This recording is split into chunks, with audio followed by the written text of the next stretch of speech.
Buenas tardes a todos. Vamos a hablar un poco acerca de lo que realmente pudiéramos hacer teniendo la densitometría, que es una herramienta accesible, muy barata, pero que debemos de tener ciertas reglas para poder interpretar y poder tratar a nuestras pacientes. Solo me dieron 20 minutos, así que vamos a tratar de hacer esto dinámico, pero que queden los conocimientos. Si nosotros nos damos cuenta, los valores de la OMS se refieren a una osteopenia o a una osteoporosis, de lo cual va a depender si y solo si tenemos adecuadas imágenes. A los que hacemos densitometría nos cuesta mucho imágenes porque normalmente son pacientes muy jóvenes y que después vamos a tener el inicio de la deformidad de las vértebras. Pero ¿qué es lo que vamos a buscar? En primer lugar, van a ser estas formas de las vértebras. Siempre debemos de estarlas diagnosticando desde abajo hacia arriba. Debemos de empezar a ver la cresta ilíaca y la última vértebra torácica con la sombra de su costilla, para saber que tenemos adecuadas imágenes para poder valorarla en el consultorio. No sirve que solo estemos leyendo el informe del radiólogo y que le creamos al 100%. Las imágenes, por supuesto, que tienen una leyenda que dice que no son imágenes para diagnóstico, y tienen toda la razón, pero nos puede enfocar o nos puede guiar a ver si realmente está bien tomada esa imagen o no. Tenemos estas formas que son las más comunes, la L1 a L3 en forma de U, la L4 es una H y la L5 pues ya es un moño o un huesito de perrito, como le podemos decir. Tenemos que saber que de L1 a L5 el área, todos los datos que nos da el informe de densitometría sirven para algo, y va a ser de un área menor a un área mayor en sentido de cefálico a caudal en nuestra columna. Si nosotros tenemos de igual forma este tipo de imagen en cadera, vamos a poder ver que el trocánter menor está muy escondido. Si nosotros tenemos mucha imagen del trocánter menor, debemos de repetir esa imagen. El problema está que cuando nos llegan a los consultorios, la paciente, y está mal tomada, es un estudio que hay que volver a repetir. Hay que enviar nuevamente a la paciente para poder tener un valor adecuado. La zona en el rectángulo celeste se le conoce como ROI, región ósea de interés, y es lo que realmente nos va a dar el diagnóstico en este tipo de estudios. Sabemos que nuestra paciente puede tener una fractura del cuello femoral o, como lo hice anteriormente, del total de la cadera, que es la imagen que tenemos ahorita. Pesa el saber interpretar una densitometría. Vean también el radio 33, cuando nosotros vemos una densitometría central, debe de ser columna y cadera. Si por alguna razón la columna no es evaluable, ya sea artrosis, ya sea instrumentación de columna o algún otro tipo de escoliosis severa, pues entonces debemos de optar por el antebrazo. El antebrazo debe de ser el no hábil. Si mi paciente es diestra, pues yo le debo de obtener del lado izquierdo. Y en el radio 33% es el único valor permitido que nos va a dar el diagnóstico, que es este de aquí. Por eso es solo lo que se reporta en esto. Pues les quiero poner un ejemplo muy característico que viene en unas diapositivas. Tenemos tanto el valor T-score como el Z-score, y una forma, en resumen, de poder decidir cuál de los dos vamos a utilizar es este cuadro que está aquí. Difiere un poco la International Society of Clinical Densitometry y la International Osteoporosis Foundation en cuándo empezar a utilizar el valor T.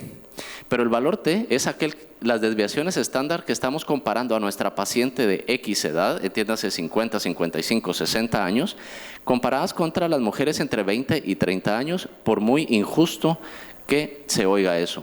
Porque la mujer tiene su máxima expresión de hueso entre la tercera y la cuarta década, es decir, entre los 20 y los 30 años. Entonces, cuando nuestra paciente entra a la menopausia, promedio de 50 años, debemos de utilizar ya el valor T. Y ahí es donde aplicamos los criterios de la OMS, osteopenia y osteoporosis. Sin embargo, si llegan pacientes 38, 40 años y que por alguna razón un colega les ha sacado una densitometría, ahí no tiene cabida el término osteoporosis ni osteopenia. Ahí tendría que ser una densidad mineral ósea baja para la edad de la paciente. La tengo que comparar contra su mismo grupo etario. Ese es un punto. Y dos, tengo que valorarla con el valor Z, donde difiere también la definición. El valor Z desde -2 desviaciones hasta +2 desviaciones es totalmente normal. Mientras que si le aplicaría el valor T y una paciente tiene un valor de -1.8, yo la tendría que diagnosticar, entre comillas, como osteopenia. Pero he ahí el problema, que es lo que normalmente pasa. Si nosotros sabemos esto, vamos a poder saber que un Z-score de -1.6, -1.8 para esa paciente es normal. Entonces vamos a evitar sobretratamiento de esa paciente. Porque si lo tratamos, vamos a formar un hueso totalmente rígido y un hueso rígido de igual forma se fractura. Esta es otra de las situaciones que les mencionaba, valores por debajo y valores por encima de 2 desviaciones estándar en cuanto al Z-score deben de ser de igual forma estudiados. La osteopetrosis, muy contrario a la osteoporosis, es la formación excesiva de hueso, aquel hueso rígido, poco flexible, y de igual forma debe ser estudiado porque, como les dije, se fractura. Siempre debemos de leer y verificar el informe. Veamos las imágenes para ver si estuvieron bien tomadas. Si un informe de vértebras, y ya lo vamos a ver, difiere por más de una desviación estándar del resto de sus vértebras, exclúyala. Usted solo necesita 2 vértebras de 4 medidas para hacer un diagnóstico y no deben de ser necesariamente seguidas. Yo puedo tomar L1 y L3 para poder hacer realmente el promedio. Debemos de exigirle a nuestro centro que tenga la evaluación de precisión. Esto es más para los técnicos, pero nosotros debemos de estar conscientes que una paciente, o el centro más bien, debe de tener este nivel de calidad para poder diagnosticar osteopenia u osteoporosis. Ellos nos deben de reportar el error de precisión de su máquina y de su técnico, y es como de esa forma le vamos a dar seguimiento a la densitometría mineral ósea. No le vamos a dar seguimiento al tratamiento por medio del T-score, porque el T-score sin duda, conforme la paciente va aumentando en edad, va a ir en disminución, y eso es lo normal. Ya les decía en la plática de ayer, las mujeres desde los 30 años empiezan a perder hueso. Pues vean este ejemplo. Si yo inicio teniendo una densidad mineral ósea de la columna de 0.866 gramos por centímetro cuadrado, y luego en el control, ya sea al año o a los 2 años, tengo una diferencia. Esta diferencia es hacia negativo. El cambio mínimo significativo, que esto me lo debe de dar el centro radiológico, no lo puedo obtener yo. Es de 0.028. Si hay algún cambio por arriba de esto, quiere decir que sí pasó algo. Si el cambio hubiera sido menor al cambio mínimo significativo, yo digo que esa densitometría quedó totalmente igual que la de 1 año o 2 años atrás con la que la estoy comparando. Entonces vemos que el cambio mínimo significativo aquí es una regla de 3, simplemente ver cuánto cambió, y vemos que cambió un 4%, excedió el cambio mínimo significativo, y así es como debo de hacerle seguimiento a la paciente por medio de densitometría y no con T-score. De igual forma, vemos esta otra paciente de columna lumbar y de cadera total, y vemos los cambios mínimos significativos. La diferencia actual no supera el cambio mínimo significativo, por lo cual podemos decir que está igual. La cadera de igual forma no supera el cambio mínimo significativo para la cadera de ese en específico centro radiológico. Entonces, esta paciente quedó igual. El FRAX, gratis, fácil acceso, inclusive le podemos solicitar y enseñar a nuestra asistente en consultorio que ella pase el cuestionario. Es muy fácil de llenar. Es solo ir marcando los factores de riesgo, el peso, la talla, la edad de nuestra paciente, y nos da un informe, un reporte. Si la fractura osteoporótica excede el 20%, aunque la paciente tenga osteopenia, debo de tratarla porque es una paciente con alto riesgo de fractura. Y si una paciente de igual forma el riesgo de fractura o la probabilidad de fractura a 10 años, que es la definición de FRAX, excede el 3%, aunque la paciente tenga osteopenia, debo de tratarla, porque estamos en alto riesgo de que se nos fracture. Vamos a hablar un poco acerca del TBS, pero eso viene más adelante. Lo que les quiero enseñar, vean este caso que es muy característico. Una amiga de 34 años, odontóloga, tenía rayos X en su consultorio por ser odontóloga, y me dice, me golpeé el dedo del pie, me saqué unos rayos X y lo vi muy poroso, y te quiero mandar las imágenes para ver qué pensás. Bueno, ella no es técnico en rayos X, no sé si lo penetró bien o lo dejó sin penetrar bien los rayos X, pues si me dice lo vi muy poroso, sin ningún factor de riesgo, yo la conozco desde hace 20 años. 2 hijos, sana, delgada, sin vicios. Entonces le dije, no te preocupes, vas a estar bien. Su único, entre comillas, factor de riesgo fue que tomó 2 ciclos en su vida de 15 días nada más de glucocorticoides. Me insistió tanto que le dije, bueno, ¿qué querés que haga? No es necesario un estudio de densidad mineral óseo contigo. Se lo fue a hacer de igual forma, como ya saben que los miembros del personal de salud tan necios que somos. Pero solo para asustarse. Cuando vemos aquí nosotros el T-score y el Z-score, esto es pura casualidad, que los dos están en 0.5, pero estamos hablando de radio 33. Bueno, primer prueba pasada, le dije, tu antebrazo está muy bien. Pero en la columna vemos de igual forma que ya empieza a diferir, y estas diferencias son totalmente normales, pero siguen estando normal. El T-score 0.2 y el Z-score 0.6. ¿Y por qué les menciono el T-score cuando yo dije que era menor de 50 años y que no le debo de hacer caso al T-score? Bueno, porque ya vamos a ver el informe que me lo envió el radiólogo y fue que la asustó. Si nosotros vemos esto, yo creo que sí se logra ver ahí, pero vamos a ir viendo los cambios de las vértebras, y ya empezamos a ver en la L1 que tiene un T-score de menos 1.1, que sería mal interpretado, pero sería un punto de osteopenia. Tanto la L2, L3 y L4 están dentro de los valores normales, pero si me voy al Z-score, está en menos 0.7, menos 0.1, 1.2 y 1.3. Todas están contenidas más positivo que el menos 2 desviaciones estándar que mencionamos. Entonces esas vértebras están totalmente sanas. Pero para sorpresa de ella y un error de la clasificación, me la colocan como osteopenia. Entonces me llama asustada y me dice, Héctor, te dije que tenía algo en el hueso, es que no se veía bien. ¿Qué es lo que está aquí? Y me ponen todavía, y se atreven a interpretarme como un T-score de menos 1.4 y me dicen tiene osteopenia. Una paciente totalmente sana, menstruando regularmente, y esto es totalmente erróneo. Aquí está la cadera, igual, menos 1.1, que no sirve ese valor de T-score, pero el que me llama la atención es el Z-score de menos 0.7, que una vez más está normal. Entonces, la densitometría nos puede dar mucha información, pero si no la sé interpretar, estoy perdido. Vean esta paciente de 71 años, porque las imágenes que le enseñé, nos llega una de cada 25 pacientes. Las demás ya empezaron con deformidades en cuanto a las imágenes, que es lo que normalmente vemos a diario en este tipo de pacientes. Vean esta de 71 años con una lumbalgia importante. Empezamos a ver los resultados, y aquí es donde viene otra de las reglas que les mencioné. Los valores de L1 a L4 difieren mucho. Menos 3.2, menos 2, esa ya la tengo que excluir porque tiene diferencia de más de una desviación estándar sobre la que está más deteriorada. A la que le tengo que hacer caso ahí es a la menos 3.2. ¿Y qué pasa con L3 y L4? Menos 0.6 y menos 0.5, pudiéramos decir que está normal esa paciente. Pero vamos otra vez a lo mismo.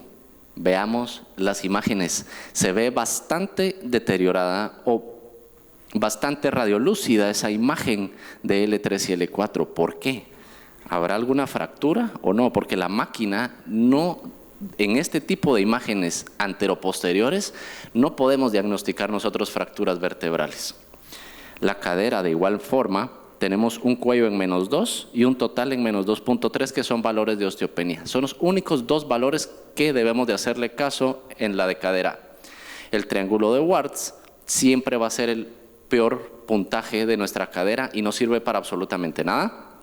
No se puede hacer diagnóstico y es solo la confluencia de las fibras óseas que se da ahí, y por eso es que es un espacio como muerto. Esta paciente también de 72 años, factores de riesgo: fractura de cadera a los 90 años de sus padres. Ella ha estado cursando con pérdida de altura y dolor agudo en espalda y tenía artritis reumatoide. De igual forma vemos un T-score de -4.5 y tenemos casi la misma imagen. Las vértebras totalmente condensadas, se pierde el espacio intervertebral. Y si nosotros nos damos cuenta, entre L1 y L2 tenemos un claro, entre comillas, aumento de hueso. La densidad está totalmente aumentada en ese tipo, y aún así vemos que tiene un T-score de -4.5. Muy importante esa osteoporosis. Vean aquí acercándolo y tenemos una de -2.9 y -4.7, y el -2.9 obedece a esa imagen muy blanca que vimos. De por sí vemos el de L2 a L4 que están muy cerca una de otra, y la regla también ya fue dicha: haga por lo menos diagnóstico con 2 vértebras, no importa si están seguidas o no. Entonces podemos ver que vamos a excluir el L1, que estaba en rango de osteoporosis, sí, pero nos está mejorando el promedio de lo que realmente tiene esa paciente, que me va a servir para su seguimiento. El diagnóstico ya lo tengo. Cuando yo tengo una paciente que se cayó de su altura y se fracturó, eso es la definición de fractura por fragilidad, y es una osteoporosis severa. Le obtengo una densitometría, pero porque le voy a iniciar un tratamiento. Quiero ver qué voy a lograr con ella en 1, 2 o 3 años para ver si va bien o es una perdedora rápida. Pues en este tipo de pacientes también lo que podemos hacer es un estudio de fracturas vertebrales, que lo debería de tener todo densitómetro. Es un software extra que se puede adquirir. Y lo que nos delimita esto es la fractura que estábamos viendo aquí. Vean la fractura en cuña, y que nos lo están proporcionando también en el informe. Entonces, por eso es que estábamos viendo mejor la columna de lo que realmente está. Aquí me ponían -4.5 en las vértebras, pero están tomando L1, que es no evaluable en ese momento.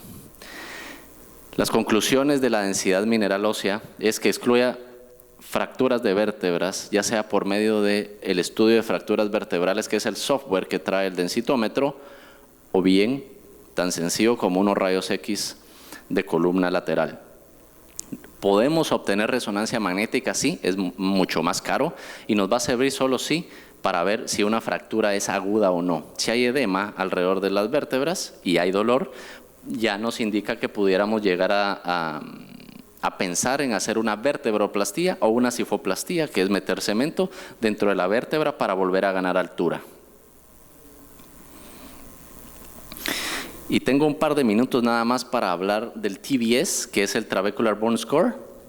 Esto nos ha venido es otro tipo de software de la densitometría, y todavía nos hace más certero el diagnóstico y más guiado el tratamiento que le podemos dar a nuestra paciente. ¿Qué es lo que transmite el Trabecular Bone Score? Es calidad de esos cristales de hidroxiapatita, calidad de ese hueso trabecular en cada vértebra. Esto está diseñado, sí y solo sí, para columna. No existe TBS aún para cadera. No es una medida directa, sino un análisis de la textura, y por eso no tiene dimensiones, y lo vamos a ver, no tiene unidades, y lo vamos a ver en algunos ejemplos. Vean ustedes cómo empieza a cambiar el diferente riesgo de fractura. Esta paciente, tanto la de arriba como la de abajo, tiene muy similar el T-score, pero si yo le aplico esta nueva modalidad que es el TBS, ya vamos a ver diferentes riesgos de fractura en nuestra paciente. Veamos dónde está la de arriba ubicada, casi normal, pero cuando yo le aplico esta tecnología se pinta de más rojo, y entonces ya tengo lo real. Vamos a ver también una tabla de los valores normales. ¿Cómo lo correlaciono? si tengo una densidad mineral ósea con un T-score normal de baja densidad u osteopenia y si tengo la osteoporosis. De esa forma, combinado con el TBS que está en la columna del lado derecho, yo puedo empezar a planear el tratamiento que mejor se va a adecuar para esa paciente. Ya lo decía David Fusaro en su plática de anticuerpos monoclonales, el argentino, acerca del Prolia, un medicamento totalmente efectivo, pero sobre todo para aquellas pacientes de alto riesgo de fractura. No debemos de esperar que nuestra paciente se fracture para poder tratarlas. Y esto es mucho más sensible para poder diagnosticarlas. Esto es más o menos cómo se correlaciona la densidad mineral ósea con lo que les estoy mostrando que es TBS. A mayor riesgo de fractura, debo yo de escoger el tratamiento, ya sea un osteoformador, pero el osteoformador normalmente está indicado en aquellas pacientes que tienen múltiples fracturas vertebrales. En Guatemala solo tenemos el teriparatide, que es en forma de forteo, es paratormona análoga de 20 microgramos y el problema es que es excesivamente caro, vale $400 más o menos los 28 días de tratamiento. Se debe de inyectar subcutáneo la paciente cada día y por un máximo de 2 años. Entonces, cuando estamos haciendo cuentas, pues es plata, pero ese solo está indicado en aquellas pacientes que tienen múltiples fracturas vertebrales. Si yo detecto solo una fractura vertebral, bien pudiera utilizar el denosumab, que es el Prolia, o bien un bifosfonato. Y para eso es que tenemos estas. Vean las diferentes etapas que les había dicho del trabecular bone score. Es un hueso totalmente deteriorado del lado izquierdo, con un valor de 1.175 que está por debajo de 1.2 y eso es una señal inequívoca de deterioro óseo. Y un hueso que está, si bien puede estar deteriorado, pero no está tan deteriorado a su lado derecho. Este es un TBS de 1.360 y una vez esté por arriba de 1.310, deberíamos de estar satisfechos con esa calidad de hueso. Ya para ir terminando, la misma densidad mineral ósea o muy parecida en la columna de la izquierda, de la de arriba con la de abajo, 0.972 y 0.969. La de abajo cualquiera pudiera pensar es un buen hueso, señora. Váyase tranquila, no se va a fracturar. Y al mes ya tenemos un dolor agudo en la espalda y tenemos la fractura. ¿Por qué? Porque no pudimos tener el acceso o no quisimos o no supimos interpretar el TBS. Vean las diferencias entre el de arriba y el de abajo de 1.4, que es un hueso normal, y 1.2, es un hueso muy deteriorado.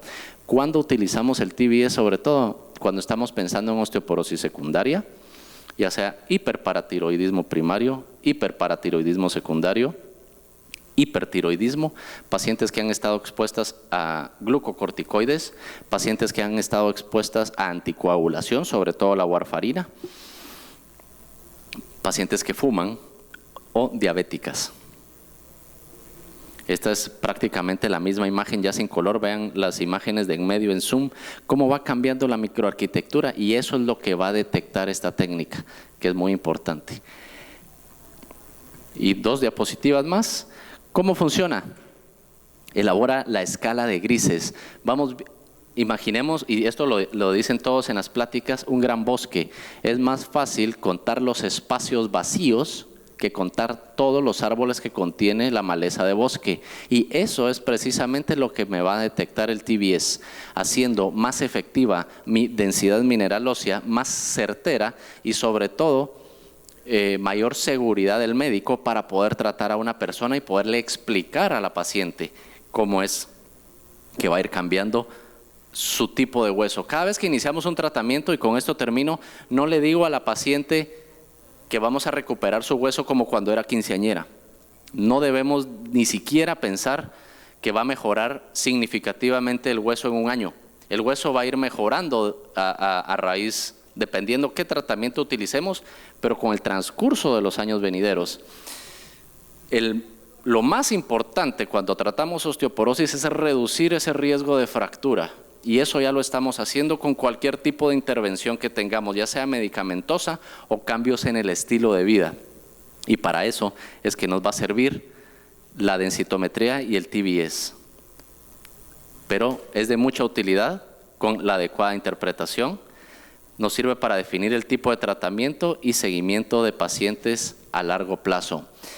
Muy poco tiempo para hablar de un tema tan amplio, pero espero haberle dado algunos tips o algunos puntos importantes para que se lleven a casa y empecemos a trabajar en la densitometría interpretada correctamente. Muchas gracias.